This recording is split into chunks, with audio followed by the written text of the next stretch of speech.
You're listening to Virgin Radio. I've got Jessie Ware in the studio. Hi, George. All right, mate. Hi.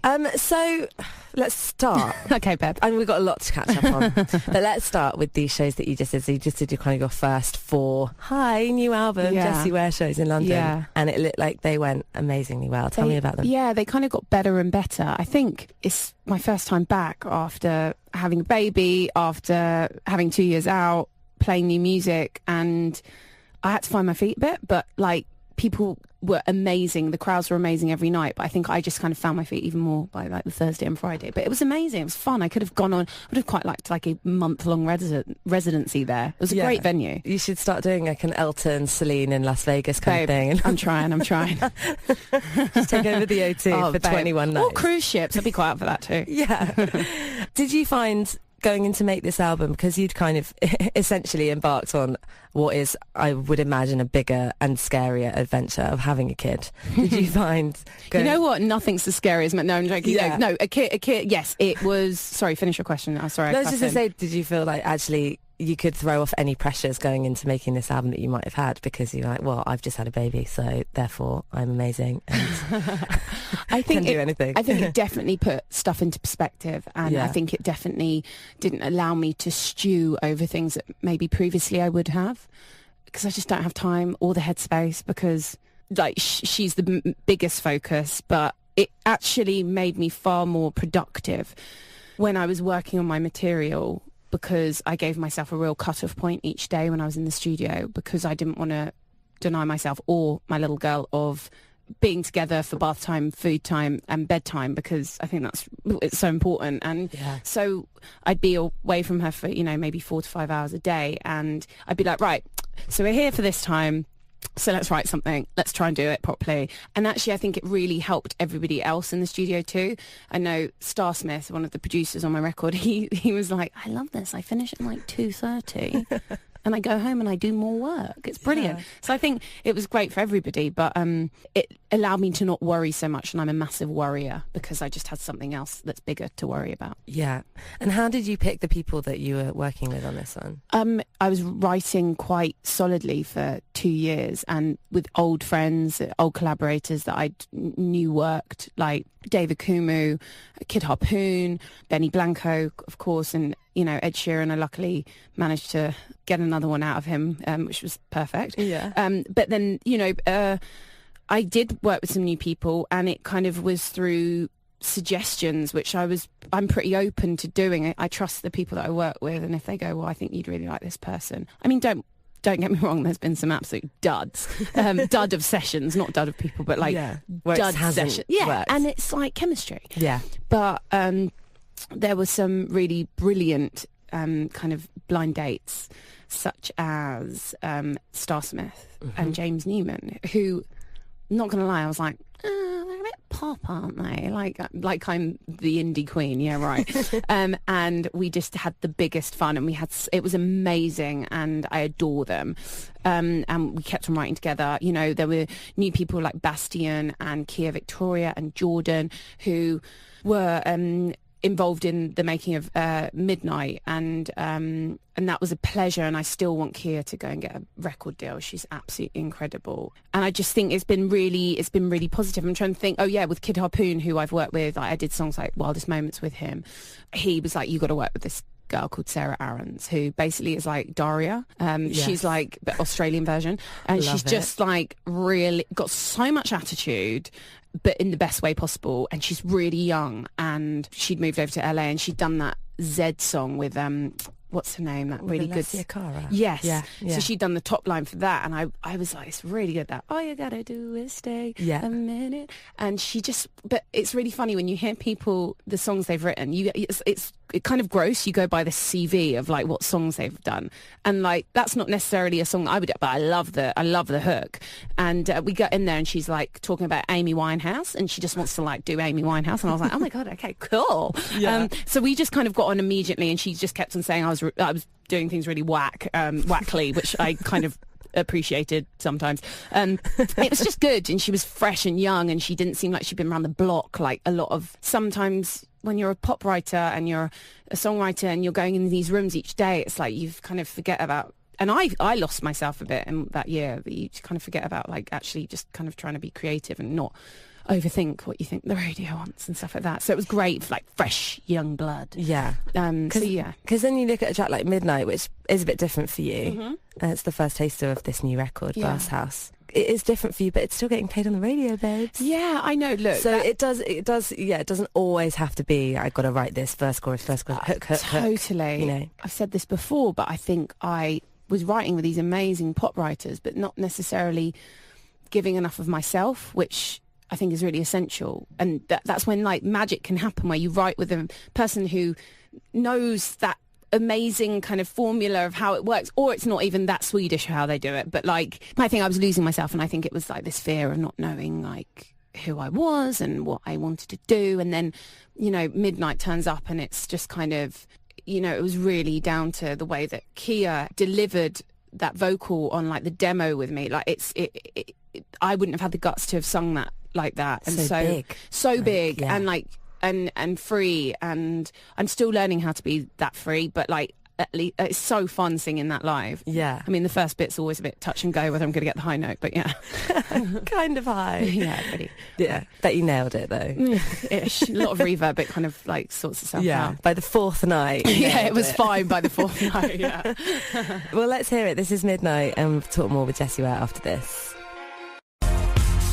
I've got Jessie Ware in the studio and we're talking about her new album. That was Midnight. It was the first taster of it. So the new record is called Glass House. Yes. Why did you call it that? And is that reflecting on stuff that's happened in your life over the last few years?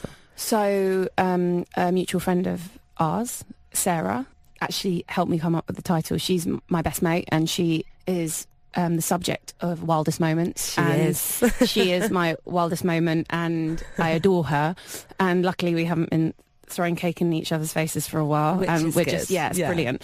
And I was really struggling with the album title, but previously on the last two records I've used song titles, which have felt like the song that has become this album title has been the song that dictated the sound of the whole album. And with this one, it just didn't feel strong. None of the song titles sounded strong enough. It didn't feel right, and I felt like I wanted to kind of take a step away from maybe doing that. And Sarah, I was like, I was speaking to her on the phone. I was like, I'm really struggling. Because I'm not that original. I don't. It's not like I'm writing poetry in my room late at night with a quill. Like it's mind had gone blank. So she said, "Do you remember that poem that I sent you?" She's an English teacher, and I said, "Oh yeah." She sends me quite a lot of stuff, and I never read it, and but she was like, it was this Edward Thomas poem, and he's a war poet, English war poet, and it was called "I Built Myself a House of Glass," and it kind of encompassed everything. I built myself a house of glass. It took me years to make it, and it was this beautiful thing, and wow, and you don't want anyone to break it, but it's like this thing that's so fragile. And I think, like, for me, Glass House represents this. I've started a family, and I think this is my most autobiographical record. It gives more of myself away than I've ever allowed myself. I'm trying very hard to keep this thing upright and alive and strong, but it's pretty scary being a mum, a first-time mum, and then also being a singer. And it's just, but it's wonderful. It's the most amazing thing. So it kind of is this kind of confusion of this beautiful, strong thing that could easily shatter. So I think, that's kind of where I was at. And so, thanks, Sarah. That's all you're doing. Well done. Oh, thanks, yeah. Providing inspiration since, 1985? Yeah, exactly. Or 84, maybe. Yeah. I'm not sure. One of the two. And then the next track that you're going to be airing, that would have come out this week, is Alone. Yeah. Alone. Yeah, I heard this a few weeks back, and I grabbed my hands together. Yeah? Okay, cool. This is an exciting taster of what's to come of the record. I'm going for it on this one, I feel like, in a different way to Midnight. Yeah, so how did this one come together, and who was it that was... Yeah, this was done in LA, and it was done with Kid Harpoon, and Sarah Aarons, the cocky Australian who I love. And the best thing about this story is we were in LA, I had my baby out there, I had Sam, my husband, out there, and we had one day with Sarah, and Harps was so excited about this day, and his wife Jenny was heavily pregnant, and she looked like she was ready to pop, and he was like, "Babe, whatever you do, just please let us just do this session, and then you can have the baby. I just really think that it will work with Jessie and Sarah." And Jen's a friend of mine, and It's their house. He's got just the pool house because that's how you do it in LA. It's a really nice life. Yeah. And so he's got like his recording studio in the pool house, and Jen was just there kind of, catching up on Towie, I think, and like just so hot and ready to have a baby. And we wrote the song really quickly, and it was just kind of came out, and it was brilliant. And thank God, because Jenny had the baby that night. So I feel like her and Baby Fox like just stayed in there because they knew that this song was very important to write. But so thank you. But yeah, it was a really magical day. It was really special. We got my little girl in, and we got my husband in to listen. It just felt right, and it felt kind of big in this way that Harpoon seems to bring this thing out of me where we kind of do these like slightly euphoric songs together. Yeah. But like, yeah, hopefully with enough of me in it. So yeah. And how did the Ed Sheeran thing happen? What was that? What, the first time? No, this time round. Oh, this time round. The first time, remind me, First time he like popped into my friend Benny Blanco's flat in New York before he was doing SNL. Yeah. And we wrote Say You Love Me. Yeah. This time round, again, it's like always these really weird whistles. Because like Ed is so busy and has got so many things to do. I bet. Better things to do than write with me, I tell you. But I popped in. Or when I was in LA, it was the first thing I do is I go around to Benny's house because he's one of my best mates, and I was like, yeah, cool. And he's like, Ed's here, we're just finishing up his stuff, do you want to come in? We end up writing New Man on his record together, and then he was like, listen, me and Francis and the Lights started this thing yesterday, what do you think? I don't think it's right, I really like it, I think it would be really nice for you. And it was just like this kind of melody, and it was beautiful, and it felt quite Ed, and I was a bit worried about that because I love Ed, but I want it to be me. And then we kind of worked on it, and we had a first draft, and it felt beautiful. The lyrics were great, and they were really personal. They refer to my husband and how long we've been together, but the chorus wasn't right for me. It felt like it was a bit generic. So fast forward about 5 months later, I'm like 8.5 months pregnant. I go down to Suffolk to his house to do some BVs on his record. And I was like, Ed, can we just look at that song again? I think it's really good. I just think the chorus isn't good enough. He was like, cool, yeah, sure. Like, he's got so many other things to do. He was like, yeah. So we write this new chorus, and I think that's what probably makes the song. It's called Sam, and it's I've been finishing the shows with it, and it feels really important. And it's just about waiting to be a mother and not knowing how it's going to feel or be, and hoping I'll do a good job. But he's good like that. There's a line in it that I was really uncomfortable saying, and I didn't know whether I should do it, and he was just like, just go for it. If it feels uncomfortable, maybe it's right to say it. And he really helped me bring myself out in this in this album. And have you had that moment when you sang Sam to Sam? Yeah. Have you had that eyes meet? Hi, husband. And I've had that moment where I've played it to him, and we've been in the living room, and he's cried. Oh, that's. I mean, he loves it. Yeah, I bet it must be so special. To him. And he doesn't like he likes this record the most. Thank God, because I do care about what he thinks, but a lot of the time when I've written these songs, I don't think he realizes how many are about him on this record. He's kind of oblivious. Like, he's just kind of like, cool, what are we doing the weekend, like what's for dinner, like, but yeah, this song, it's called Sam. It's pretty obvious, and it's pretty direct, so he loves it. My mum's not sure about it. It refers to her. She says it's not her fave. You win some, you lose some. But I mean, it seemed to go down a treat with everyone in the audience, which I hoped it would. Yeah. Which is Mummy Ware's favourite? I mean, she loves Selfish Love. Yeah. It's got that, like, sophistication about it. It does. And the kind of like Santana, like, groove. Totally. So I think she likes that one. What else does she like? I think there's one about my little girl called Thinking About You, where she started singing that live, and that felt really good. She wasn't that. I mean, she's quite a tough cricket. Yeah, she gives you. Yeah, she also gets annoyed if I don't wear a red lip. So yeah, she's always says, "Put wear more makeup, babe." I think she likes this record. I think she's a fan still. I think I can still hold on to her. Yeah. But I think Selfish Love is her favourite. Yeah. God, mums are always the toughest critics, aren't they? You do care what they think. Yeah, they're your biggest fans, but also your harshest critics.